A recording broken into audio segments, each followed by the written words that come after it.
الحمد للہ رب العالمین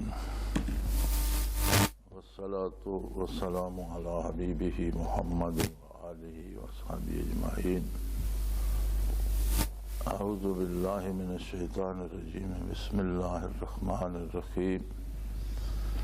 ومن الناس من يتخذ من دون اللہ اندادا یحبونہم کحب اللہ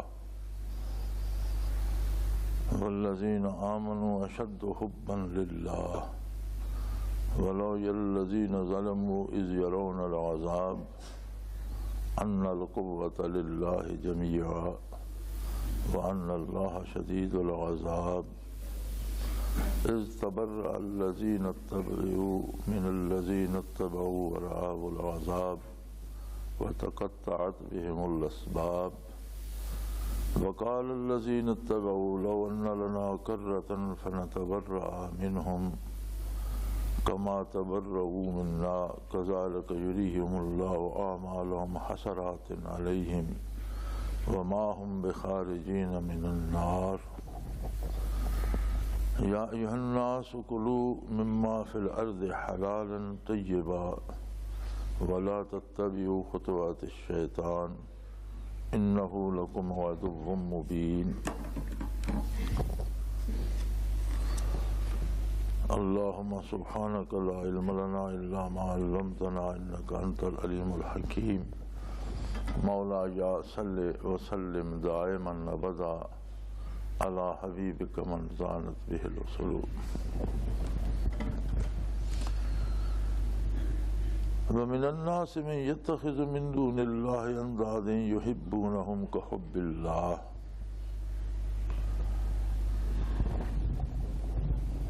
اللہ جل شانہ نے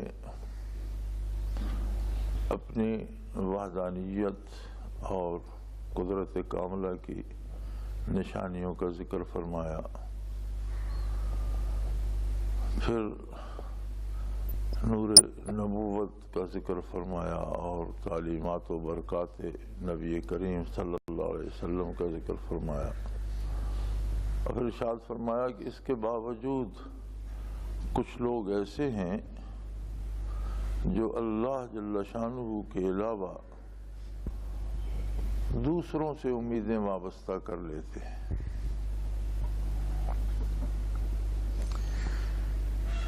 ایک بڑی عجیب بات ہے کہ دنیا میں آخر مجبور ہو کر سب لوگوں کو ایک آخری قوت ماننا پڑتی ہے۔ یہ الگ بات ہے کہ انہیں اللہ کی معرفت نصیب نہ ہو، لیکن عقل انسانی مجبور ہو جاتا ہے کہ ایک قوت ایسی مانی جائے جو سب سے آخر، سب سے اوپر ہو اور جس سے اوپر کوئی نہ ہو، ورنہ تو تسلسل لازم آتا ہے اور وہ ختم ہونے میں نہیں آتا کہ اس سے اوپر کوئی ہے تو پھر اس سے اوپر کوئی ہے، پھر اس سے اوپر کوئی ہے، تو وہ تو چلا جائے گا۔ بالآخر ایک قوت ایسی تسلیم کرنا پڑتی ہے جس سے اوپر کوئی نہ ہو، تو یہ تو عقل کی مجبوری ہے۔ لیکن اللہ جل شانہ کی پہچان اور اس کی معرفت محض عقل کا کارنامہ نہیں ہے، یہ کیفیات قلبی سے متعلق ہے۔ جب تک دل میں نور توحید نہ آئے تب تک عقل محض ایک طاقت کو مانتی ہے جو سب سے اوپر ہے۔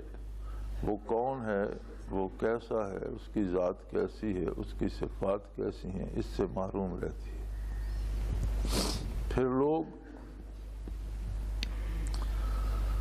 یا تو تصور کر لیتے ہیں کچھ اندیکھی طاقتوں کو، انہیں پوجنے لگتے ہیں، یا پھر کچھ محسوس طاقتوں سے اپنے جیسے انسانوں سے یا بتوں سے امیدیں وابستہ کر لیتے ہیں کہ یہ میری حفاظت بھی کرے گا، یہ میری ضرورتیں بھی پوری کرے گا۔ تو اسی کو شرک کہا جاتا ہے۔ اللہ کی ذات میں کسی کو شریک کیا جائے شرک ہے، اس کی صفات میں کسی کو شریک مانا جائے تو شرک ہوتا ہے۔ اسلام کے علاوہ اس وقت دنیا میں کوئی ایسا مکتب فکر نہیں ہے جو اللہ کو جیسا وہ ہے ویسا مانتا ہو۔ ہمارے ہاں جو اہل کتاب ہیں جن کے پاس پہلی کتابیں جن پہ نازل ہوئیں ان میں نصارہ ہیں، یہودی ہیں، لیکن انہوں نے بھی اپنی کتابوں کے خلاف عقیدے گھڑ لیے ہیں۔ عیسائیوں نے عیسیٰ علیہ السلام کو اللہ کا بیٹا مانا، اور یہودیوں نے عزیر علیہ السلام کو وقالت الیہود عزیر ابن اللہ کا بیٹا مان لیا۔ اسی طرح مختلف قسم کے گمراہیوں میں مبتلا ہو گئے، اور پھر جس سے امید وابستہ کرتے ہیں اس سے اس طرح کی محبت کرنے لگتے ہیں جو صرف اللہ کا حق ہے۔ یحبون کا حب اللہ، ان سے پھر اس طرح کی محبت اور اس طرح کی کا تعلق بنا لیتے ہیں یا اس طرح کی امیدیں وابستہ کر لیتے ہیں جو صرف اللہ کریم کا حق ہے، اور جسے نور ایمان نصیب ہوتا ہے۔ والذین آمنوا اشد حبا للہ، وہ سب سے زیادہ محبوب اللہ کریم کی ذات کو رکھتا ہے۔ اس سے یہ مراد نہیں ہے کہ مومن دنیا میں کسی اور چیز سے محبت ہی نہیں کرتا۔ محبت ایک فطری عمل ہے۔ انسان ہر چیز میں جس طرح محتاج ہے اسی طرح اس کی محبت بھی اس کی احتیاج کا ایک رخ ہے۔ جہاں سے وہ سمجھتا ہے کہ میری کچھ مدد ہوگی، میری کچھ ضرورت پوری ہوگی، اس جگہ کو، اس چیز کو، اس سبب کو محبوب رکھتا ہے۔ انسان کو اپنی ذات سے محبت ہوتی ہے، ہر طرح سے اسے بچانے کی کوشش کرتا ہے۔ اپنے مال سے محبت ہوتی ہے، اس کی حفاظت کرتا ہے۔ بیوی بچوں سے محبت ہوتی ہے، ماں باپ سے محبت ہوتی ہے، بہن بھائیوں سے محبت ہوتی ہے۔ تو یہ ساری محبتیں انسان کے مزاج میں داخل ہیں اور وہ کرتا ہے، اور اس کی ضرورت ہے، اس کی مجبوری ہے۔ لیکن نور ایمان کی خاصیت یہ ہے کہ جب ایمان نصیب ہوتا ہے تو سب پر غالب اور سب سے شدید محبت جو ہوتی ہے وہ اللہ کی محبت ہوتی ہے۔ تقاضا ایمان یہ ہے کہ کوئی بھی کام بڑا محبوب ہو لیکن اللہ کریم اس سے روک دے تو اللہ کی محبت غالب آ جائے اور اللہ کی نافرمانی نہ کی جا سکے اور دوسری محبتیں ہیچ ہو جائیں۔ والدین کی محبت فطری بھی ہے اور ضروری بھی ہے، لیکن اگر والدین بھی اللہ کی راہ میں رکاوٹ بنے فلا تطعهما، یہ بات ان کی نہ مانو کہ وہ اللہ کے کام سے روکیں یا اللہ کے دین سے روکیں یا ایمان لانے سے روکیں، تو یہ بات ان کی نہیں مانی جائے گی، اگرچہ ان کا احترام پھر بھی رہے گا کہ والدین ہیں۔ وَلَا تَقُلْ لَهُمَا أُفٍّ وَلَا تَنْهَرْهُمَا وَقُلْ لَهُمَا قَوْلًا كَرِيمًا، انہیں کبھی سخت زبانی سے ان سے بات نہ کرو اور ان سے نفرت نہ کرو اور ہمیشہ پیار سے بات کرو، لیکن اللہ کی نافرمانی کا حکم دیں فَلَا تُطِعْهُمَا، تو ان کی بات مت مانو۔ ان کی محبت اپنی جگہ، لیکن سب محبتوں پر جو محبت غالب ہوگی وہ اللہ کی ہوگی۔ ایمان کا تقاضا یہ ہے کہ والذین آمنوا اشد حبا للہ، جنہیں نور ایمان نصیب ہوتا ہے وہ بہت شدید محبت جو ہے وہ اللہ سے کرتے ہیں، اور دوسری کوئی بھی محبت انہیں اللہ کریم کی نافرمانی پہ مجبور نہیں کر سکتی۔ والذین ظلموا، جو لوگ غیر اللہ سے امیدیں وابستہ کر لیتے ہیں اور شرک کرتے ہیں، اور شرک ان الشرک لظلم عظیم، یہ بہت بڑا ظلم ہے۔ تو اگر آپ دیکھیں ان لوگوں کو جو اس ظلم میں مبتلا ہوتے ہیں، اذ یرون العذاب، دیکھنے کی بات تو تب ہوگی جب وہ عذاب کو دیکھیں گے، جب وہ آخرت میں پہنچیں گے اور جب انہیں اللہ کے عذاب نظر آئیں گے، تب انہیں احساس ہوگا ان القوۃ للہ جمیعا، کہ حقیقتاً ساری قوت اللہ کی ہے، ساری طاقت اللہ کے پاس ہے۔ وَأَنَّ اللَّهَ شَدِيدُ الْعَذَابِ، اور اللہ کے عذاب بہت سخت ہیں۔ انسانی تصورات سے اور انسانی سوچوں سے بالا تر ہے یہ بات کہ شرک کی سزائیں کتنی سخت ہیں۔ اس لیے اللہ کریم نے انسان کو بچانے کے سارے اسباب دنیا میں مہیا فرمائے، اپنی قدرت کاملہ کی نشانیاں فرمائیں اور نور نبوت سے، علوم نبوت سے، برکات نبوت سے جہان کو جگمگا دیا۔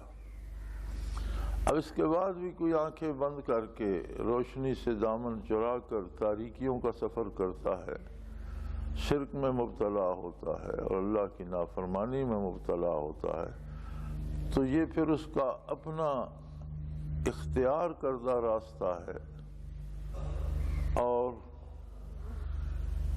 جب پیدا وہ فرماتا ہے، ساری نعمتیں وہ عطا فرماتا ہے، بالآخر حساب بھی اسی کو لینا ہے، تو اسی کی نافرمانی کی جائے دوسروں کو خوش کرنے کے لیے، تو فرمایا اس کی سزائیں بھی بڑی سخت ہیں۔ اور اے مخاطب، کاش تو اس وقت دیکھے ظلم کرنے والوں کو یا کفر و شرک میں مبتلا ہونے والوں کو یا غیر اللہ سے امیدیں وابستہ کرنے والوں کو، اگر تو اس وقت دیکھے جب وہ عذاب ان کے سامنے ہوں گے، جہنم سامنے ہوگا اور اس کے دردناک عذاب سامنے ہوں گے، تب انہیں یقین آ جائے گا کہ ساری قدرت تو اللہ کی تھی، ساری طاقتیں اس کے پاس ہیں، اور یقیناً اس کے عذاب بہت ہی سخت اور بہت ہی شدید ہیں۔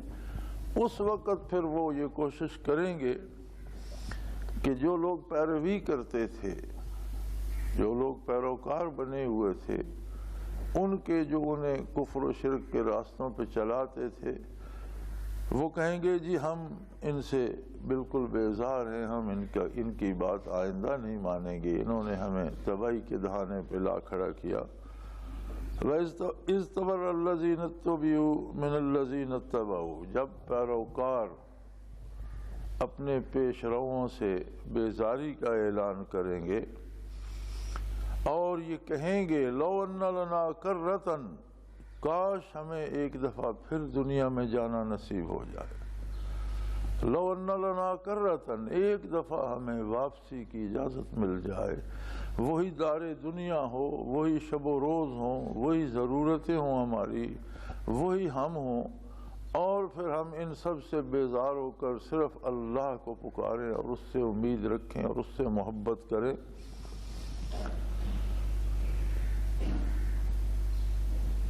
تو فَنَتَبَرَّأَ مِنْهُمْ كَمَا تَبَرَّؤُوا مِنَّا، جس طرح آج یہ پیش رو ہم سے بیزاری کا اعلان کر رہیں گے، جب وہ کہیں گے کہ ہم ان کی پیروی میں ماریں گے، ہم ان سے بیزار ہیں، تو پیش رو کہیں گے کہ بھئی ہم تو اب آپ جس راستے پہ چل رہے تھے اسی پہ چلنا تھا، تم نے اپنی پسند سے یہ راستہ اختیار فرمایا، تم اپنا بوجھ ہم پر کیوں ڈالتے ہو؟ تو دونوں گروہ، پیروکار بھی اور پیش رو بھی، ایک دوسرے سے بیزاری کا اعلان کریں گے۔ تو فرمایا اس وقت پیچھے چلنے والے یا پیروکار یہ کہیں گے کہ کاش ایک دفعہ پھر دنیا پہ جانا ہو جائے، یہ لوگ بھی وہیں ہوں اور ہم بھی وہاں ہوں اور ہمیں موقع ملے، تو پھر ہم انہیں بتائیں کہ ہم کس طرح ان سے بیزاری کا اعلان کر کے اللہ کے احکام کی پیروی کرتے ہیں، جس طرح یہ آج ہم سے بری ذمہ ہو رہے ہیں، ہم اس کا بدلہ انہیں دنیا میں چکا دیں۔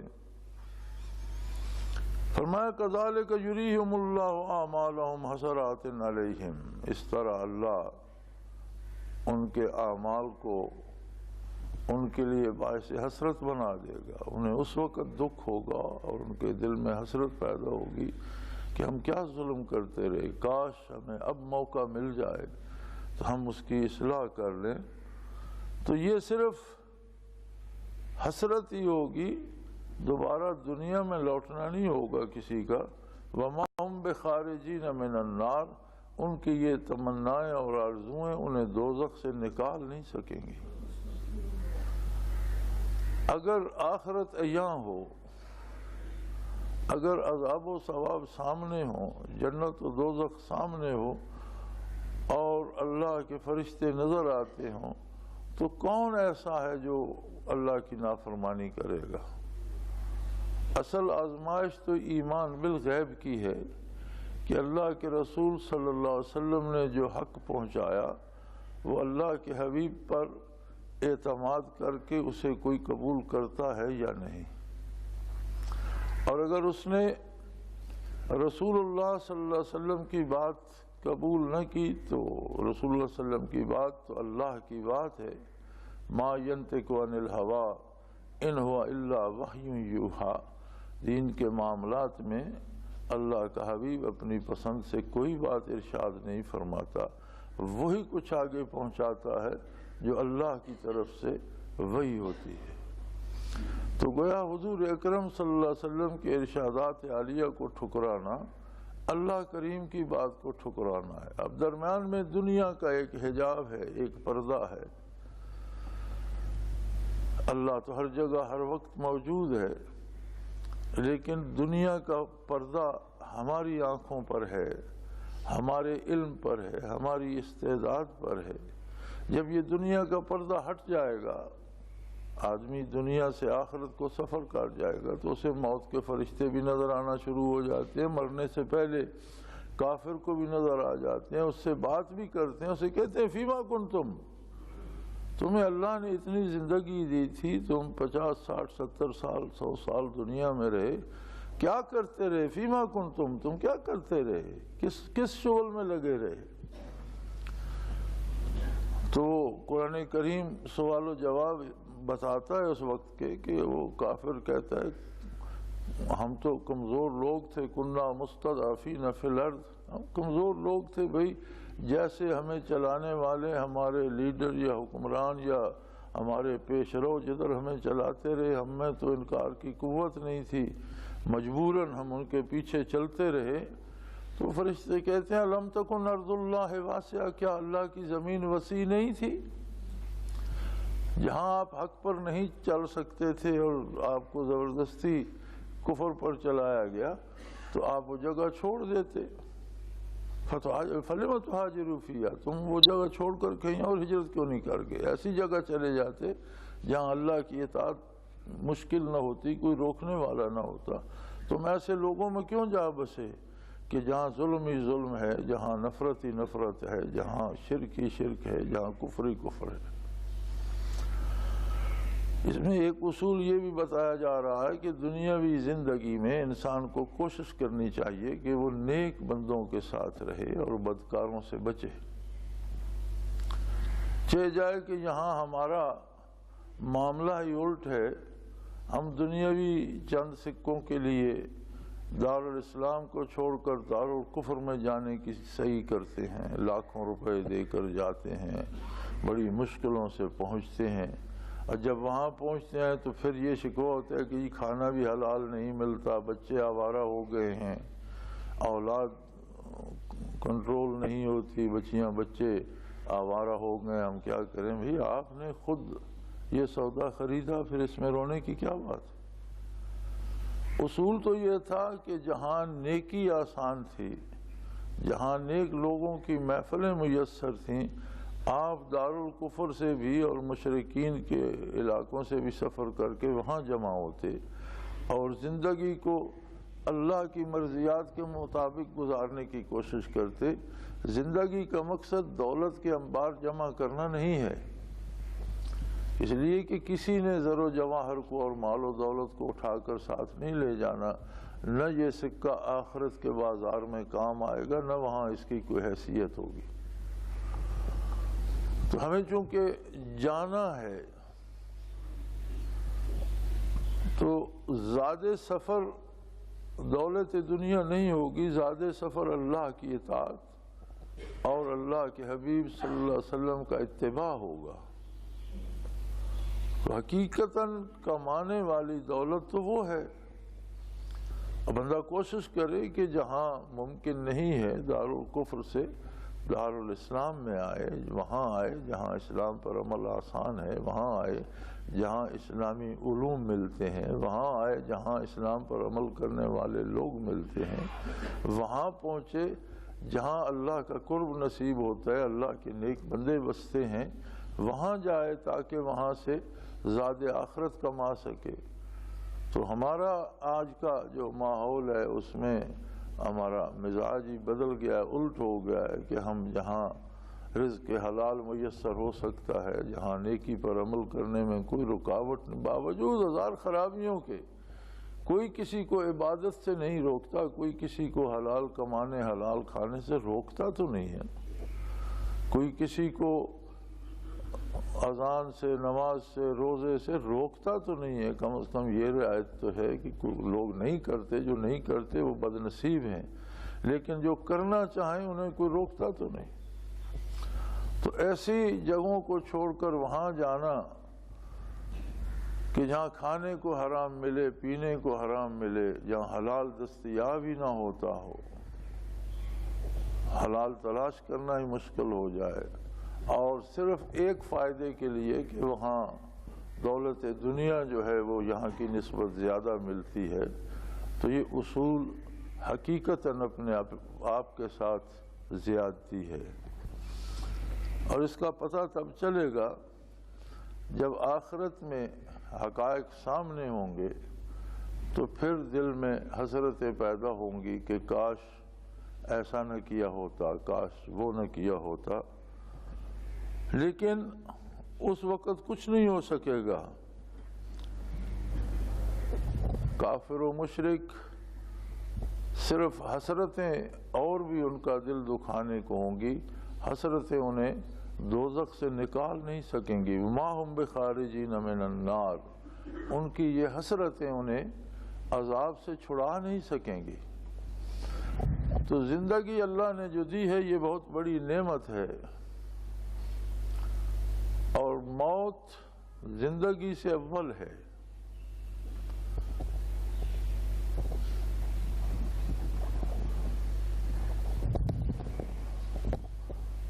خلق الموت والحیات لیبلوکم ایکم احسن عملا، اس نے موت بھی پیدا فرمائی، حیات بھی پیدا فرمائی، گویا حیات سے پہلے موت کا ذکر ہے۔ اور عجیب بات ہے کہ آپ انسانوں کی آبادی میں جائیں تو راستے میں سب سے پہلے قبرستان آتے ہیں۔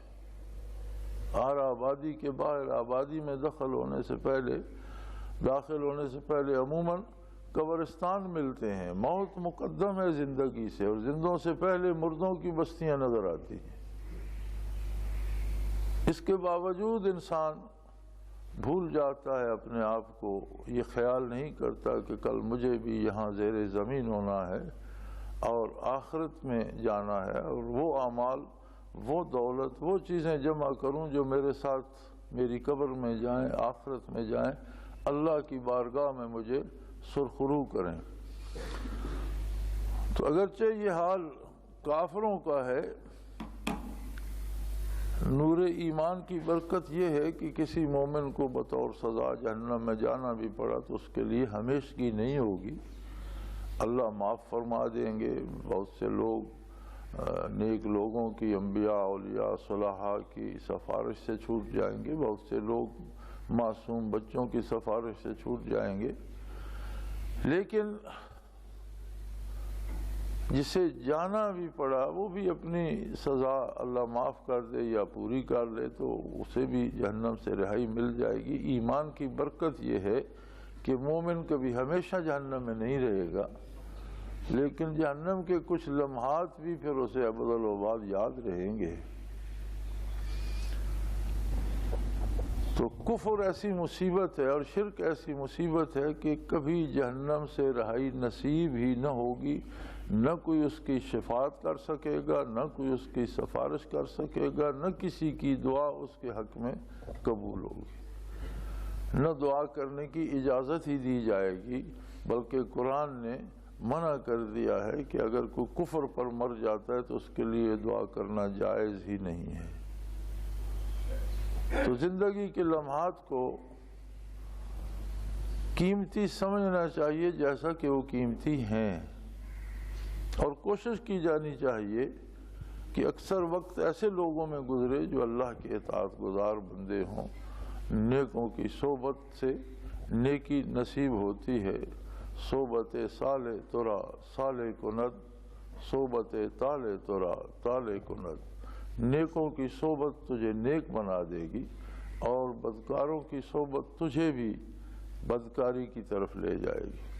اللہ کریم توفیق عطا فرمائے، اپنے بندوں کا ساتھ نصیب فرمائے، زندگی میں، موت میں اور ما بعد الموت بھی۔ وآخر دعوانا الحمدللہ رب العالمین۔